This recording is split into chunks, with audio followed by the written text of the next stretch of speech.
Well, good morning, everyone. Let's talk some NFL football. I know this video is definitely early than I would normally do a NFL week, but I got a busy weekend ahead of me, and some personal issues come up. So we're going to do the NFL schedule earlier. All right. First of all, we'll go down the Thursday games real fast. Lions have no defense. They have no secondary. They lose 31-24. The Cowboys and Chiefs are two teams you just don't know. They give you stuff week to week. But the Cowboys, as the Eagles now begin to struggle, seem to be catching up to the Eagles. They win 31-28. Both these teams on the outside looking in, with the Cowboys' next big game coming this Thursday against the Lions, a team they're competing, who are both on the outside looking in. Joe Burrow came back, looked good. They win 32-14. They snapped the Ravens with a 4-game winning streak. And today, on Amazon Prime, during the College Football Rivalry Week, the Bears beat the Eagles 24-15. First of all, I love weekend football, Thanksgiving. I love Black Friday football, but I wish the NFL would stay away from the Black Friday game. And this is the problem with trying to feed too many mouths, everyone who wants in. The Bears and Eagles wouldn't be so bad if they went on Amazon Prime, but when all the college football games are on your regular TV provider and you guys shut that off to put the Bears and Eagles game on, I just watched the highlights on YouTube. I watched the condensed version on also right here on YouTube.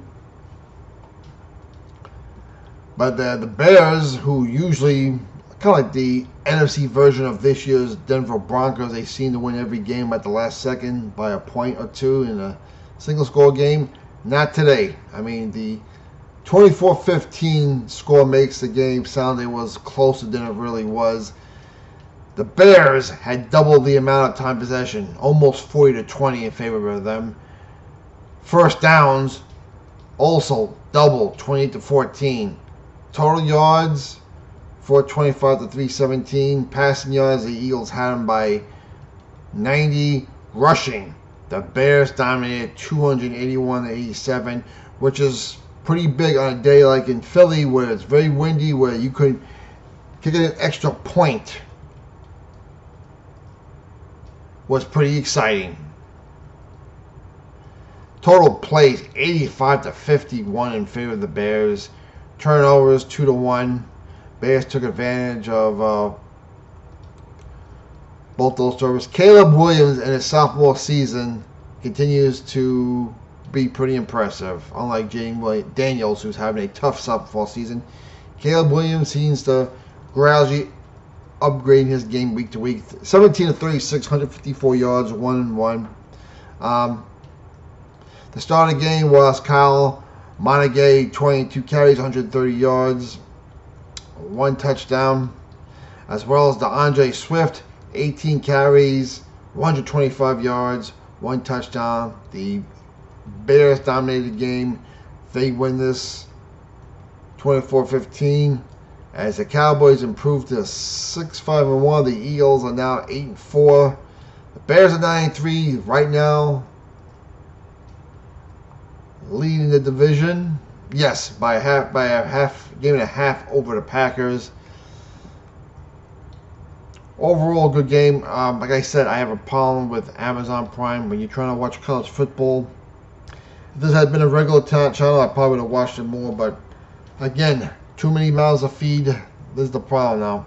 I never thought I'd say the day where not too much football would be a bad thing, but when I was a kid, I never anticipated on Amazon Prime or Netflix or any kind of web services. Who could have thumped the stuff up?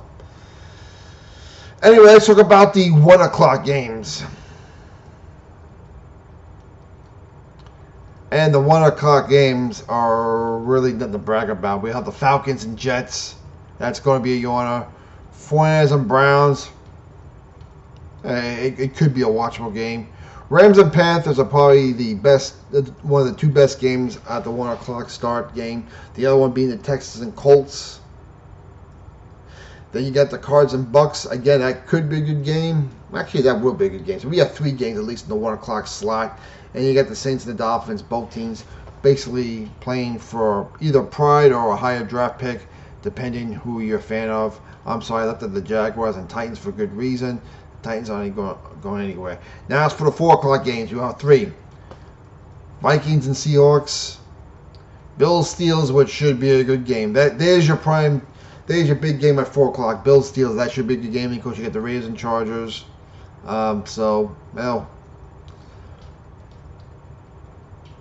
It is what it is. And then in the Sunday football game, Broncos and Commanders. Commanders defense is looking terrible. Jane Daniels is having a sophomore jinx this year as Bo Nix and Caleb Williams continue to break that stereotype. And of course, the Monday night game, the Giants and the Patriots. The big news this game: Jackson Dart will start. He's off concussion protocol. Whether it's a good idea to start him or not, I don't think so. I would give Jameis Winston another game just for him to clear his head. But I get it. Gafker wants to play for a job.